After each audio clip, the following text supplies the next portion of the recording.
مسلک احمد رضا کوئی نیا مسلک نہیں، ارے خلد والا خلد والا راستہ ہے مسلک احمد رضا۔ السلام علیکم ورحمۃ اللہ تعالیٰ وبرکاتہ۔ میرے سلام کا جواب وفادار رسول نے۔ سامعین اکرام، یہ ایک ہمارے بھائی نے یہ ویڈیو بھیجی اور کہا کہ اس ویڈیو کو بہت لوگ سن کے گمراہ ہو رہے ہیں اور ہم بھی اس ویڈیو کو دیکھ کر کے بہت پریشان ہیں۔ تو میں نے ان کو یہ وضاحت تو کی، لیکن میں چاہتا ہوں کہ اس وضاحت کو یوٹیوب پہ ڈالا جائے تاکہ عوام تک بات پہنچے اور عوام اس ویڈیو کا جواب خود دے، کیونکہ اپنی زندگی کا کوئی بھروسہ نہیں ہے بھائی، اور اپنے عالموں کے پاس اتنا وقت نہیں ہے، اور جو اس کا رد کر رہے ہیں اس تک آپ لوگوں کی رسائی نہیں ہے۔ تو ہم چاہتے ہیں کہ یہ ویڈیو بہت دور تک جائے، لوگوں کے تک پہنچے، لوگ اس کو سنیں، اور آپ کی ذمہ داری ہے اس کو شیئر کرنا، لوگوں تک پہنچانا، اپنے بھائی دوست احبابوں تک پہنچانا۔ تو سب سے پہلے علی مرزا کی یہ ویڈیو آپ سنیں کہ جہالت کی انتہا ہے، اس کے بعد میں وضاحت کروں گا انشاءاللہ، اور جو میں وضاحت کروں گا تو ایسی وضاحت کروں گا کہ اس کے ماننے والے کی کمر ٹوٹ کے چکنا چور ہو جائے گی، اور وہ یہ مجبور ہو جائیں گے، اس چیز کو سمجھ جائیں گے کہ ہاں بھئی واقعی میں یہ علی مرزا نے جو کہا ہے نا یہ بالکل سراسر غلط ہے۔ تو چلیں پہلے آپ یہ ویڈیو سماعت فرمائیں، اس کے بعد میں آپ کو وضاحت کرتا ہوں۔ وہ کہتے ہیں کہ انجینئر کی کیا اوقات ہے، ہم تو غوث پاک کے عقیدے کے اوپر ہیں، یعنی شیخ عبد القادر جیلانی المتوفی 561 ہجری۔ یہ انجینئر کی کیا اوقات ہے؟ تو اور میں اس عقیدے پہ ہیں جس عقیدے پہ غوث پاک تھے، تو اور میں اس عقیدے پہ ہیں جس عقیدے پہ جناب خواجہ غریب نواز تھے۔ وہ اپنی عوام کو یہ بتا رہے ہیں کہ بھائی انجینئر کی کیا اوقات ہے، ہمارے تو عقیدے وہ ہیں جو شیخ عبد القادر جیلانی کے عقیدے ہیں۔ تو معذرت کے ساتھ اس سے بڑا کوئی بلنڈر ہی نہیں ہے۔ تمہارا شیخ عبد القادر جیلانی کے ساتھ کیا لینا دینا؟ تم نماز کے جس طریقے کو مکھیاں مارنا کہتے ہو، تم نے اپنی پبلک کو یہ بتایا کہ یہ بغلوں میں بت رکھ کے آتے تھے تو رفع الیدین ہوتا تھا۔ جس شیخ عبد القادر جیلانی رحمۃ اللہ علیہ کے نام کے اوپر تم چندے اکٹھے کرتے ہو، 11ویں پکا پکا کے کھاتے ہو، کبھی اس 11ویں کے اوپر تمہاری جرت نہیں ہے کہ اس کی کتاب غنیت الطالبین سے نماز کا طریقہ بتا سکو۔ اس میں وہی طریقہ لکھا ہوا ہے جو بخاری اور مسلم میں ہے، رکوع میں جاتے وقت اور رکوع سے اٹھتے وقت رفع الیدین کے ساتھ نماز پڑھنا۔ تو تم غوث پاک کے عقیدے پہ کہاں سے آگے بھائی؟ اسی کتاب غنیت الطالبین میں تمہارے غوث پاک نے اور ہمارے عبد القادر جیلانی رحمۃ اللہ علیہ نے تم حنفیوں کو گمراہ جہنمی فرقہ لکھا ہے۔ ہاں، کتنی مزے کی بات ہے۔ اور اس سے زیادہ تکلیف دہ چیز انہوں نے لکھا ہے کہ اہل حدیث اصل میں اہل سنت ہے۔ چلو، 2 چھکے مار کے گئے دونوں، اور یہ چھاپی بھی ہے خود بریلویوں نے۔ نماز کا طریقہ عقیدے وہ تو تمہارے والے ہے ہی نہیں تھے۔ تو سامعین اکرام، آپ نے اس ویڈیو کو پورا سنا، اب سننے کے بعد آپ کے دماغ میں، آپ کے دل میں بھی یہ خیال پیدا ہو گیا کہ بھائی واقعی میں ایسا ہے، تو کچھ حد تک یہ صحیح بول رہا ہے یا صحیح نہیں بول رہا ہے، اس کو کون سمجھائے گا؟ تو چلیے میں آپ کو اس کو تفصیل سے سمجھا دیتا ہوں۔ اب آپ سماعت فرمائیے کہ اس میں کیا سچائی ہے اور کیا جھوٹ ہے، ٹھیک ہے؟ سب سے پہلی بات تو یہ کہ میں نے اس ویڈیو کو سنا تو مجھے بہت زور سے ہنسی آئی کہ جہالت کی انتہا ہے۔ یہ کہتا ہے کہ شیخ عبد القادر جیلانی رحمۃ اللہ علیہ کے عقیدے پہ تم کہا ہو، اور مسئلہ بیان کرتا ہے مسائل۔ تو کتنا بڑا جاہل آدمی ہے، اس سے آپ اندازہ لگا سکتے ہیں۔ یہ پگڑی باندھ کر کے، داڑھی رکھ کر کے لوگوں کو کیسا بیوقوف بنا رہا ہے کہ پہلی بات تو یہ ہے کہ مسئلے، مسائل اور عقیدے یہ 2 چیز ہیں۔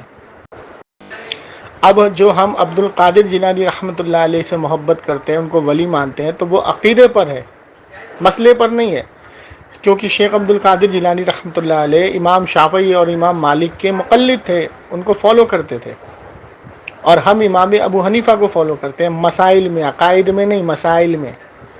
اب دیکھیے، یہ اس نے پہلا حوالہ یہ دیا کہ شیخ عبد القادر جیلانی رحمۃ اللہ علیہ رفع الیدین کرتے تھے نماز میں، ٹھیک ہے؟ اب دیکھیے اس کا جواب سنیے کہ نماز میں 53 سنتیں ہیں اور رفع الیدین بھی سنت ہے۔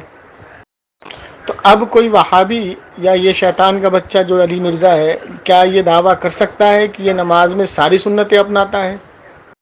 کیونکہ رفع الیدین سنت ہے، نہ فرض ہے نہ واجب ہے۔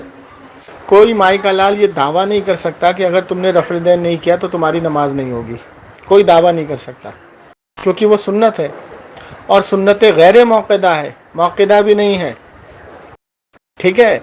اب مثال کے طور پہ عصر کی نماز سے پہلے 4 رکعت سنت کیا ہے؟ غیر موقدہ ہے، اگر پڑھی تو ثواب، نہیں پڑھی تو کوئی گناہ نہیں۔ اسی طریقے سے جو 53 سنتیں نماز کے اندر موجود ہیں، اگر اس میں سے 2، 3، 4، 5، 6 کسی نے چھوڑ بھی دی تو اس سے اس کی نماز میں کوئی فرق نہ آئے گا، نماز ہو جائے گی بھائی۔ ٹھیک ہے. اب شیخ عبد القادر جیلانی رحمۃ اللہ علیہ کا رفع دین کے ساتھ ساتھ اور بھی عمل تھے. اسی غنیت الطالبین کے اندر لکھا ہے شیخ عبد القادر جیلانی رحمۃ اللہ علیہ نے اپنے عمل کی 2 رکعت نماز بتائی ہے اپنے مریدوں کے لیے. کیا کہ تم مشرق سے مغرب کی طرف چلو, ٹھیک, اور پھر جو ہے سورہ فاتحہ کے ساتھ 3 بار یہ پڑھو, پھر اس کے بعد پھر 2 قدم پیچھے چلو, اور اس کے بعد میرے وسیلے سے دعا کرو اللہ کی بارگاہ میں. تو یہ آپ نے عقیدہ سکھایا مومن کو, کیا اس پر عمل کرے گا یہ؟ بتائیے. اسی غنیت الطالبین میں لکھا ہے, اسی غوث پاک رحمۃ اللہ علیہ کا عمل لکھا ہے کہ آپ نے 2 رکعت نماز اپنی جو آپ نے شروع کی تھی اس کو سکھایا, اس کو بتایا, اور غوث پاک رحمۃ اللہ علیہ نے کہا کہ پھر اس کے بعد میرے وسیلے سے دعا کرو اللہ کی بارگاہ میں. اسی فتوے کو, اسی بات کو, اسی عمل کو شاہ ولی اللہ محدث دہلوی اپنے فتاویٰ میں لکھتے ہیں کہ میں جب بھی غوث پاک رحمۃ اللہ علیہ کے وسیلے سے دعا کرتا ہوں اللہ سے, جب بھی میں دعا کرتا ہوں اللہ سے. یہ دوسری بات ہو گئی. اب یہ جو عمل بتایا ہے یہ اپنے مریدوں کو عقیدہ دیا آپ نے. اچھا, اسی غنیت الطالبین میں لکھا ہے شیخ عبد القادر جیلانی رحمۃ اللہ علیہ 11ویں شریف سال میں 1 بار کرتے تھے, لیکن اس کے بعد پھر لوگوں نے کہا کہ ہم بھی اس میں شریک ہونا چاہتے ہیں, تو ایک وقت بنایا گیا اور ہر مہینے شروع کی گئی. اس عمل کو کرے گا یہ؟ نہیں کرے گا. اچھا, تیسری بات سن لیجئے. اب اسی کتاب کے اندر غنیت الطالبین صفحہ نمبر 101 پر لکھا ہے بخار کا تعویذ. غوث پاک رحمۃ اللہ علیہ نے کہ کسی کو بخار آ جائے تو یہ تعویذ پہنا کے اس کے گلے میں لٹکا دو.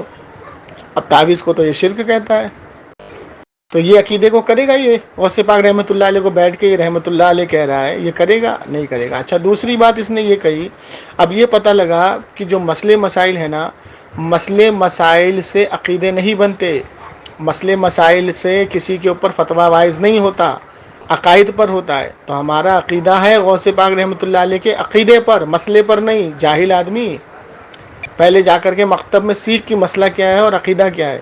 آتا نہ جاتا اور بیٹھ کے بھاشن دے رہا ہے وہاں پہ, اسی لیے تو عالموں سے بھاگتا ہے یہ. اچھا, دوسرا سوال لے لیجئے. اس نے کہا کہ غوث پاک رحمۃ اللہ علیہ نے کہا کہ جو حنفی ہیں وہ جہنمی ہیں, حنفیہ جو ہیں وہ جہنمی ہیں. یہ تو ہم بھی کہتے ہیں, غوث پاک رحمۃ اللہ علیہ کے عقیدے کو ہم بھی مانتے ہیں کہ بالکل جو آج کی تاریخ میں اپنے آپ کو حنفیہ کہتا ہے نام نہاد وہ جہنمی ہے. کون؟ دیوبندی. دیوبندی جو ہے, جو دیوبند کے 4 اکابر ہیں اور جو ان کے فالوور ہیں, وہ غوث پاک رحمۃ اللہ علیہ کے تعلق سے کہ حنفیہ سے مراد وہ ہے کہ جو حنفی اپنے آپ کو مانے گا اور اس کے عقیدے خراب ہوں گے وہ جہنمی ہے. جیسے مثال کے طور پہ دیوبندی کس کو مانتے ہیں بھائی؟ امام ابو حنیفہ رحمۃ اللہ علیہ کو, اور ہم ان کو کیا کہتے ہیں کہ تم حنفیہ تو ضرور ہو لیکن تم جہنمی ہو, تم حنفیہ کے مسئلے پہ ضرور ہو لیکن تم جہنمی ہو. آج کی تاریخ میں ہمارے عالموں نے بھی یہ لکھا ہے کہ حنفیوں کو ماننے والی 2 جماعت ہے, ایک دیوبندی اور ایک بریلوی, اور دیوبندی اپنے اکابر کے عقائد کی روشنی میں کافر ہے. بتائیے, یہ تو ہمارا عقیدہ ہو گیا نا غوث پاک رحمۃ اللہ علیہ پہ. الحمدللہ ہم بھی یہ مانتے ہیں جو غوث پاک کا عقیدہ ہے. عقیدے پر انہوں نے کافر لکھا ہے, گمراہ لکھا ہے. چلیے آگے چلیے. تیسرا اس نے شوشہ یہ چھوڑا کہ اہل حدیثی جنتی ہیں, اس پر بھی ہمارا عقیدہ ہے. بالکل اہل حدیثی جنتی ہیں. کیوں؟ حضور نے فرمایا ہر 100 سال میں ایسا شخص پیدا ہوگا جو دین کو نکھار دے گا. محدثین کا اجماع ہے وہ مجدد ہوگا. اچھا, اسی حدیث کو کہ اللہ کے رسول صلی اللہ علیہ وسلم نے فرمایا کہ وہ ایسا شخص ہوگا, اصحاب الحدیث کہیں گے اس کو, کہ وہ ہر 100 سال میں پیدا ہوگا. اصحاب الحدیث ایک ایسی جماعت ہوگی کہ جس کو لوگ بہت پریشان کرے گی, ان کا لیکن کچھ بگاڑ نہیں پائے گی, اس کو کہیں گے اصحاب الحدیث. اچھا, اسی کا مقدمہ امام ترمذی نے لکھا ہے کہ اصحاب الحدیث سے مراد محدثین کا گروہ ہے. اب محدثین کا گروہ ہے وہی مسلمان ہے. یہی شیخ عبد القادر جیلانی رحمۃ اللہ علیہ نے لکھا, یہ ہم بھی مانتے ہیں کہ اصحاب الحدیث سے مراد اہل حدیث. تو اہل حدیث کہتے کس کو ہیں؟ جاہل جپٹ, علی مرزا, بے وقوف. اہل حدیث اس کو کہتے ہیں جو 2.5-3 لاکھ حدیث سند اور متن کے یاد کرے. مثال کے طور پر انجینئر اس کو کہتے ہیں جو انجینئر کی ڈگری لے, جو انجینئر کی تعلیم حاصل کرے. ملٹری کس کو کہتے ہیں؟ جو ملٹری کی پورا کورس کرے, جو اس کی ٹریننگ کرے, اس کو ملٹری میں شامل کیا جاتا ہے, ہر کسی کو نہیں کیا جاتا. ڈاکٹر کون بنتا ہے؟ جو ڈگری حاصل کرے. اگر تم کسی غیر ڈاکٹر کو ڈاکٹر بولو گے تو تم جاہل ہو. اب تم اس کو اہل حدیث بول رہے ہو جس کو 1 حدیث یاد نہیں, 2 حدیث یاد نہیں. تو یہ تینوں عقیدے جو تم نے بیان کیے شیخ عبد القادر جیلانی رحمۃ اللہ علیہ کے, ہم تو اس پر بالکل ٹھوسم ٹھوس ایک دم ڈنکے کی چوٹ پر ہیں. اب عقیدے کی بات ہو رہی ہے، مسئلے کی بات نہیں ہو رہی ہے. مسئلے تو ہر ائمہ کے الگ ہیں. کیوں؟ کیونکہ اس دور میں حدیثیں اتنی آسانی سے نہیں ملتی تھی بابو. جیسے آج کی تاریخ میں سوشل میڈیا موجود ہے، ہم نے نکال لی. اس دور میں لمبا لمبا سفر کر کے جاتے تھے. اب جیسے ایک محدث کسی کے پاس گئے، کسی راوی کے پاس گئے، اگر وہ حدیث ان کو مل گئی تو ان کی قسمت، اور نہیں ملی تو پھر وہ حدیث کسی اور کو ملی. تو اب جا کر کے تو اجماع دیکھ، شریعت 4 چیزوں پہ چلتی ہے: قرآن، حدیث، اجماع اور قیاس. تو ایک پر اجماع ہے کہ حدیث یہ منسوخ ہے، اور دوسرے کو یہ منسوخ کی حدیث نہیں ملی تو وہ رفع دین پر عمل کر رہا ہے. اور یہ عمل حدیث سے ثابت ہے کہ حضور علیہ الصلوۃ والسلام نے صحابہ کی 2 جماعت بھیجی. کہاں؟ روم کی طرف. اور کہا کہ جب تک تم وہاں نہ پہنچ جاؤ تو نماز مت پڑھنا. اب دونوں جماعت چلی اور دونوں صحابی کو اللہ کے رسول نے خلیفہ بنا کے بھیجا، مطلب اس قبیلے کا، ٹھیک ہے، امیر بنا کے بھیجا.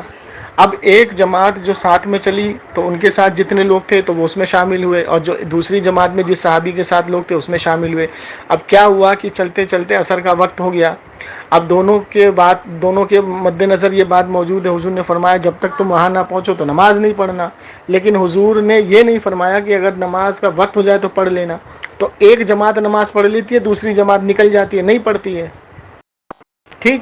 اب صحابہ کے دل میں یہ بات رہتی ہے، بھائی کون صحیح؟ ہم نے نہیں پڑھی، ہم نے بھی حضور کی بات پر عمل کیا، اور ہم نے پڑھ لی تو ہم نے حضور کی بات پر عمل نہیں کیا. اب اس کشمکش میں جب صحابی رسول واپس پہنچتے ہیں حضور کے پاس، کہتے ہیں یا رسول اللہ ایسے ایسے مسئلہ ہے. تو اللہ کے رسول نے فرمایا تم دونوں صحیح ہو، کیونکہ تم دونوں نے میری بات کو مد نظر رکھتے ہوئے اپنا استدلال کیا. کیا کیا؟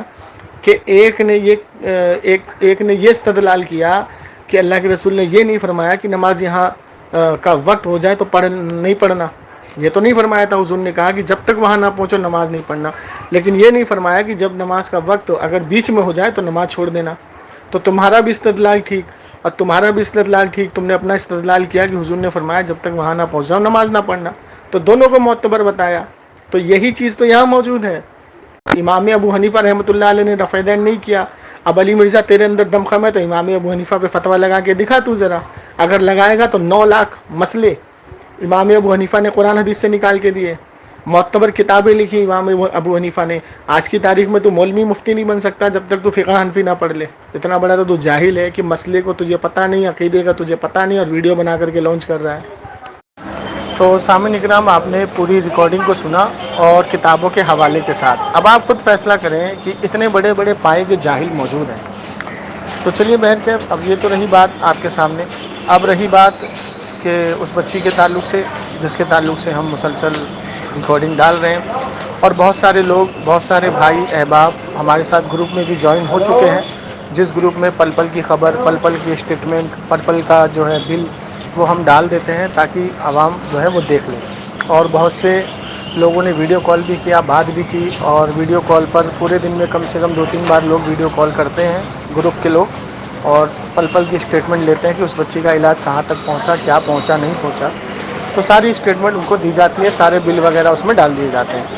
تو ابھی مسئلہ یہ ہے کہ وہ ساری چیز یوٹیوب پر لگا نہیں سکتے، یوٹیوب پر دکھا نہیں سکتے، کیونکہ وقت بہت لگ جاتا ہے. تو اگر کوئی بھائی جڑنا چاہتا ہے گروپ میں، اپنی محنت کی کمائی میں سے مہینہ باندھنا چاہتا ہے اس بچی کے لیے، تو وہ ہمیں میسج کریں 9958618727 پر. اور جو بھائی نہیں جڑنا چاہتا، جو بھائی جس سے جتنا ہو سکے وہ مدد کرنا چاہتا ہے، تو اس کے لیے اسکینر دیا جا رہا ہے. وہ اسکینر آپ دیکھ سکتے ہیں، آپ کی اسکرین کے سامنے ہے. اور مختصر سی تازہ ویڈیو وہ بھی آپ کے پیش نظر ہے. تو آپ لوگ دیکھیے اور آپ لوگ کوشش کریے اپنے دوست احباب رشتہ داروں سے کہ تعاون کریں، مدد کریں، اس بچی کے حق میں دعا بھی کریں. اور کینسر سے لڑ رہی ہے یہ بچی. تو آپ لوگوں سے گزارش ہے کہ آپ لوگ زیادہ سے زیادہ بڑھ چڑھ کے حصہ لیں، اور وہابی دیوبندی شیعہ رافضی ان لوگوں سے اس ریکارڈنگ کو دور رکھیں.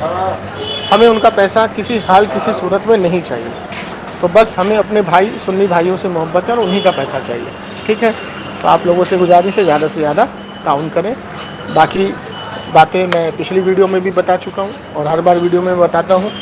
تو اپنے دل کو ٹٹولیں اور اپنے دل کو زندہ کریں، اور اللہ تبارک و تعالیٰ سے دعا کریں کہ بھائی اس بچی جلد سے جلد ٹھیک ہو، اور اس بچی کے حق میں آپ لوگ زیادہ سے زیادہ تعاون کریں. السلام علیکم ورحمۃ اللہ تعالیٰ وبرکاتہ.